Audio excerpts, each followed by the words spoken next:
manipur gi huzu zilai de ba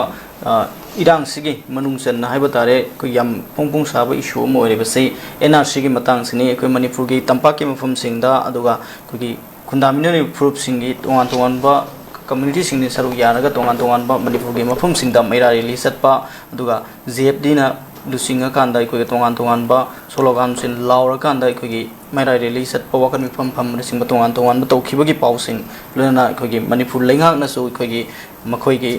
MLA sing aduga makhoi BJP gi thaupu sing Delhi da satun NRC gi matang taksin na ba honarakpa aduga folks na su masigi ko gi tongan ba proof sing punsilaga ama to ba wakhalonda apun manipur gi wakhalon sagana na hona ba tongan pausing yaw re ba da kamaina CSO sing amadi manipur lenga ki amadi BJP gi lawri ba khongthang sing se kamai yeng be aroi ai ngasai su masi ai dum general discussion da dum yaw khar ba in khale ko ai gi keno da ado akhoina masi position amma sanghan ba akhoi gi manipur gi lari ba pot mayam sing ase akhoi political party sing political gi not only BJP khakta gi na table ko lari ba India gi saruk amane na khal ga yauri ba election da saruk yayo political party puna masi responsibility ne ba kam ba India ama moi design to goda ga na focus to ma number 1 da ka lari se hojik lari ba idea of India si pam de haita ga di ko not only akoina hojik sini na moi da pongun du hulaga moi ga idea yaw da bangam da ta ba akoina pam ba India de sumai to ba India ni haina identify to wa political party ama masi political visionary ama thola abra hoji India da haibu wahang sima ai tampuna makta hangi ko sigi amalai aduna lairiba aduga lairiba potpuna ma sai NRC kai citizenship update to kan si da ai samlana punna hai gare manipur gena apun bagi idea sagat bagi ama to bagi tongan ba CSO sing lauriba tonga sina masigi mai to hum to ko mayam du bagi mathakta lairiba any citizenship sing ase mai gi kenot lakko matam sida dinga sai gi India gi oiba magi paradigm se ko nation gi paradigm se masidagi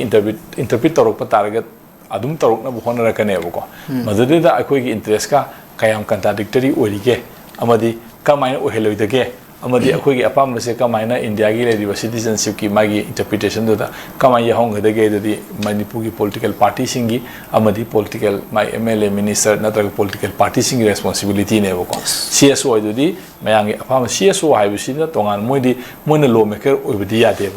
moina na decision lo budi ya de ko ma de moidi decision du lo hon na bugi tamta pressure tawba resistance tawba natragana hairi basi kai gum basi noina pressure chatragadi asigum balengak lo na se akoina political regime ma change tawro kani haibu gi moida threat tawba ngamba adu my people gi labor my kanoni na ko adugi pot mayam sing dugi wani aduna leriba pot mayam sing si hai ba sing gi threat asina government of India da amadi manipur gi leriba magi MLA minister sida hai ba mayam sing asida kayam chauna sapu bi ba ngame hai ba se masi akoi adum wang oi gani aduga leriba pot mayam puna makse akoi adum chathagi ni aduga na akoi na India gi leriba miyengi leriba citizenship ase masi gi interpretation ga manipur gi leriba citizenship gi interpretation siga ani si khenaba lebra haiba wahang ama koi da hojik thoe ko yes aduna haiba pose haiba ani sigi khena basi lady bokti issue si de dum satagi ne khena basi lehenda bam sange lehenda na gi responsibility si aina sai thamjari ba government mai India gi part ama ne lady ba political party sing si responsibility ne mona convince to gadam ne mai kan natragadi akoi gi manipur se asigumba film amada lakpa yai natraga na India gi magi paradigm ship se hongna bagi dam ta moina initiate tawgadam ne poli akoi smai tawwa India ama ko establish tawrasi natadi manipur se pharak tarak pa yare ata kan tawba yare haibuna sima adu ngamdragadi adugi potu lakpa ngamdragadi akoi se adum akoi gi oiba extinction gi akoi gi idea gi extinction gi magi lambi dura lakpa horkadori ne si akoi people ne section mina gada bane haibu se smai thamse yam ngai jai ngasi